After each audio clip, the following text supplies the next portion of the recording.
Pisces, thanks for joining me. This is your astrology forecast for May 2016.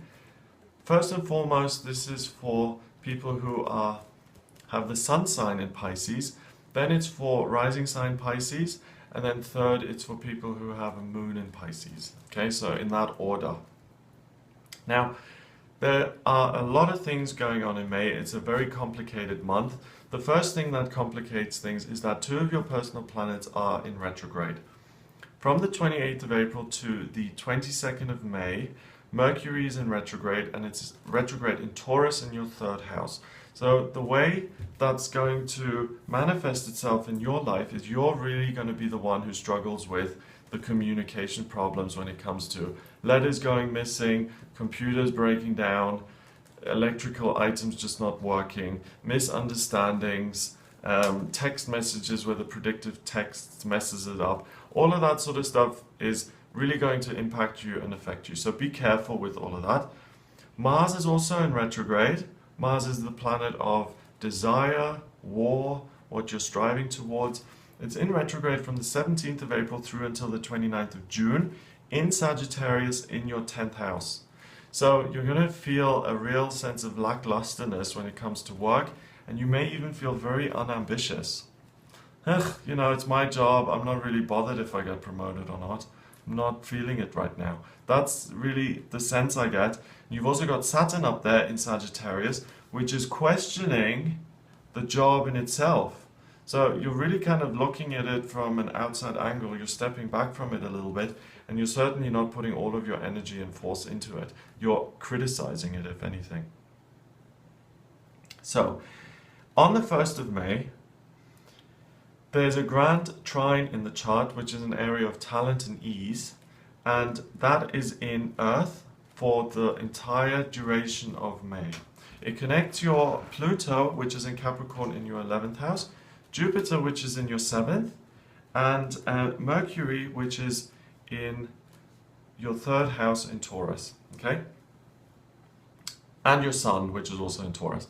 So what you're going to notice is that your biggest luck factor in May, Pisces, is the luck you have when it comes to meeting the right person at the right time.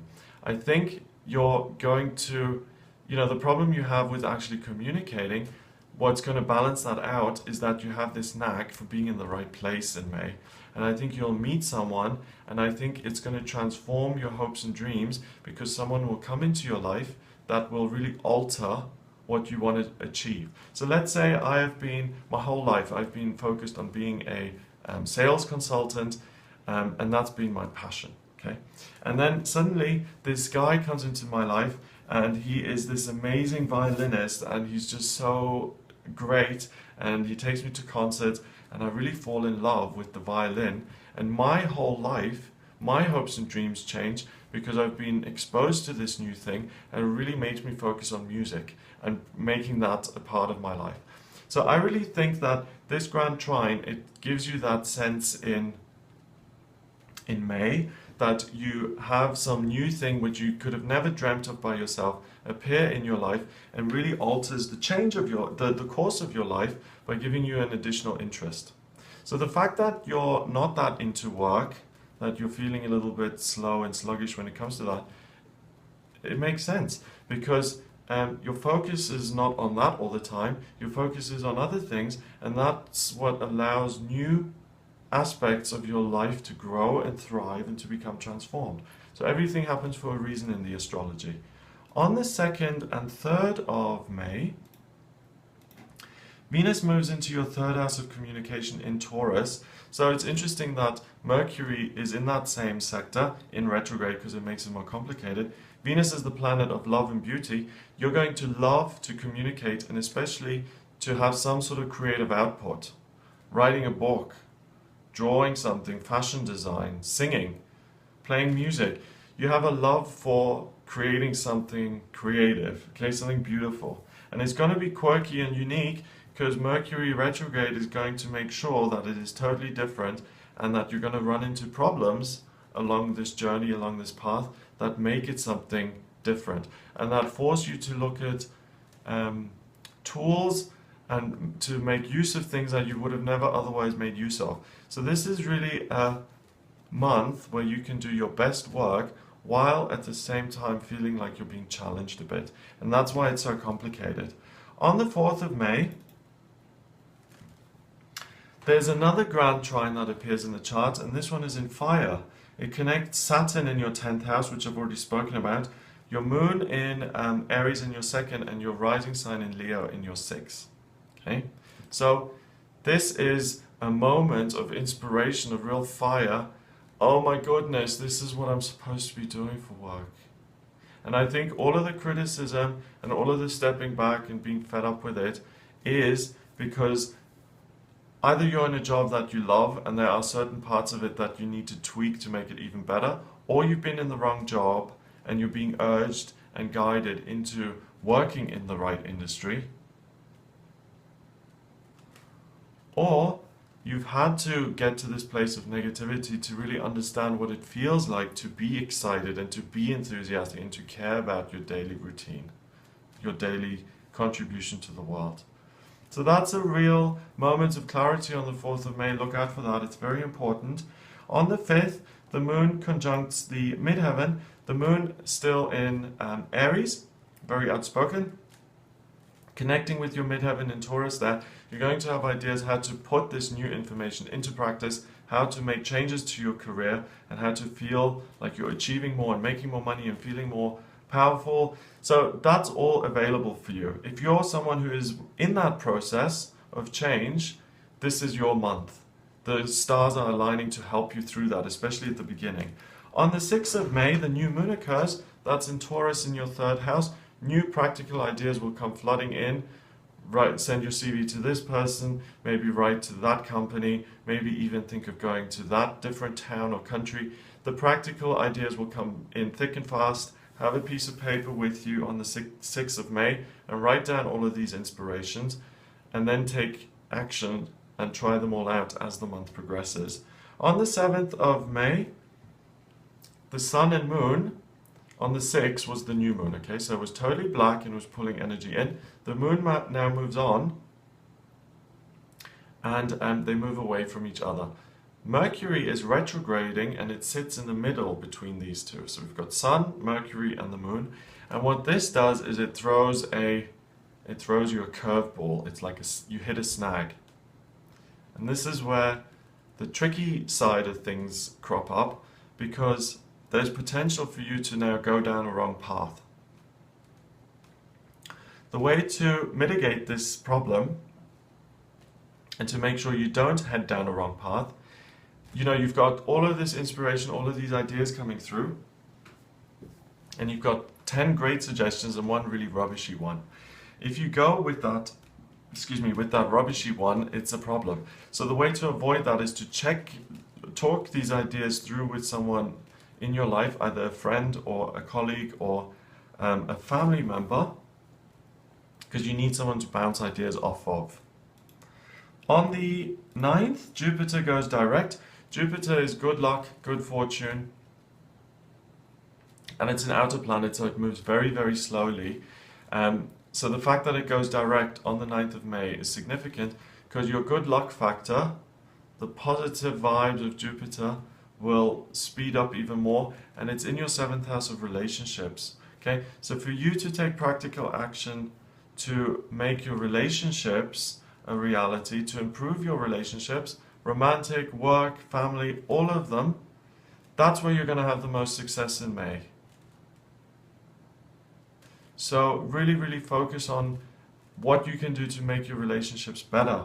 On the 10th of May, the moon begins to trine Neptune. Neptune is in your 1st house of self, in Pisces, and when it connects with the moon in the 5th, this is a beautiful, lovely day where you will be guided towards meeting your Romeo or your Juliet. If you're single and if you're looking for that, put the intention out there on the 10th, saying, okay, I'm ready for this day. Show me where I need to go to meet the person that I'm looking for. You will be guided.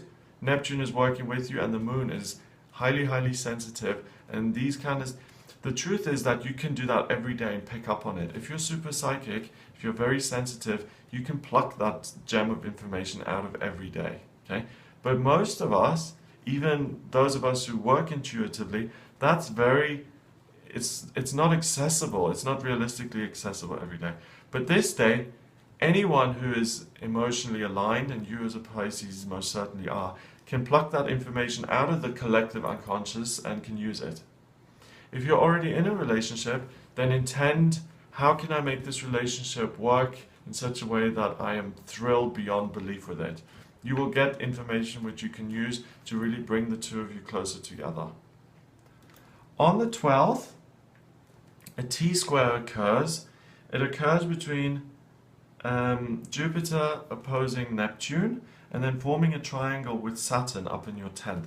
So the sense of intuition, the sense of potential within yourself and your relationships causes a lot of friction, and the way to move that forward is talking to family members and colleagues. I don't know why that is, okay? So you've got a certain idea about what you want to achieve with your life. Your relationships are going really well. You're putting a lot of energy and effort into that. The two kind of conflict, which they don't necessarily have to, because you can feel good about yourself while building your relationships. But you're being urged on this day, very basically, to focus on your relationships, particularly when it comes to work and family, and to look at those, and to avoid romantic relationships, which happened yesterday. That's odd. That's interesting. But really, it's about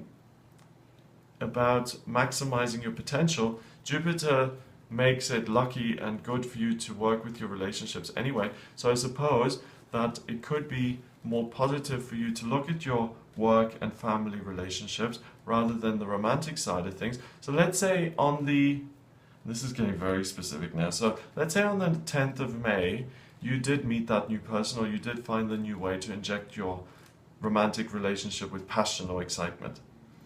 Then it may be that you need to give that a couple of days to cool off, and that you need to kind of lay low for a little bit so that the other person can take the initiative to contact you. Oh, there you go, you see. So that's a good message. So focus on your other relationships in the meantime. On the 13th, the moon goes into Leo on the Ascendant, and this is a wonderful day for you in your working life to stand up and give a presentation, or to really take the lead, to allow other people to look at you, to be in charge, to take on responsibility, or to shine in some way. This is the best day for you career-wise so far to really achieve something wonderful. And remember, Mars is still up there in retrograde, pulling the energy away from it. So for you to stand up and to give a presentation, your heart will be in it, you will feel this, and it will be positive. On the 14th of May, the moon now moves on. It goes into Virgo in your 7th house, and it starts to square Saturn. And it stays in that connection until the 17th, okay? So first of all, the 14th, 15th, 16th, and 17th, you're going to be able to make very good decisions when it comes to your relationships again. And I get the sense that the best relationships that you're going to feel you can really take practical action with are working relationships and romantic relationships. Saturn is scrutiny. Virgo is also scrutiny, criticism. So you really have a sixth sense about people during this 4-day period. And I don't know why you're being so supercharged about other people. There may be something going on in your life which you really need to have a lot of microscopic presence for, so that you can see it. So it may be that someone's trying to con you, or someone is kind of trying to deceive you, and because you have all this this vision, this insight, that you can avoid that by becoming really clear on it. And that's where the good luck of Jupiter comes in. By identifying these things early, you can avoid them. Okay, so do a little bit of research. Have a think about the people in your life, why they're saying the things they're saying, what the agenda is behind what they're saying, what they want in return. It's important. On the 17th then, Mars opposes the Sun until the end of the month, And this is a good time for you to communicate in work more forcefully, to be more confident. It will have a positive outcome for you. On the 18th, the moon opposes Uranus. Uranus is in your second, and by taking the lead, by taking charge of your working situation, you can really put yourself in a position of greater responsibility, and you can create a situation which has a better financial outcome for you. So the way to financial success and money in abundance is through leadership. On the 19th, the rising sign starts to square your Sun and your Venus.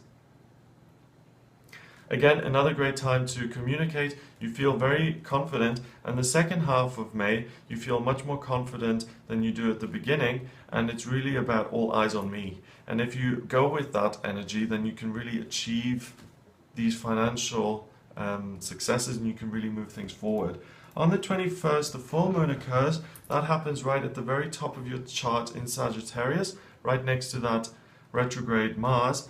And this is a culmination. This is coming to fruition. This is a wonderful day for you to actually travel, for you to explore something new, and to do something on a practical level. The strongest element in the chart on this day is Earth.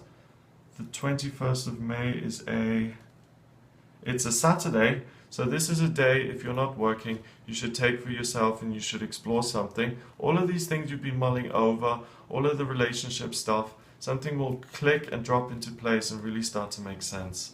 It's a very complicated month for you, Pisces. Things are going on here, there, and everywhere. Do you see? I mean, sometimes it's relationship, then it's work, then it's not feeling it, then it's leadership. So you really have to be disciplined and diligent this month and work with the energies. On the 22nd, Mercury goes direct. That's in your third. Communication will become easier and less stifled. On the 23rd, the moon starts to conjunct Saturn. That's in your 10th house.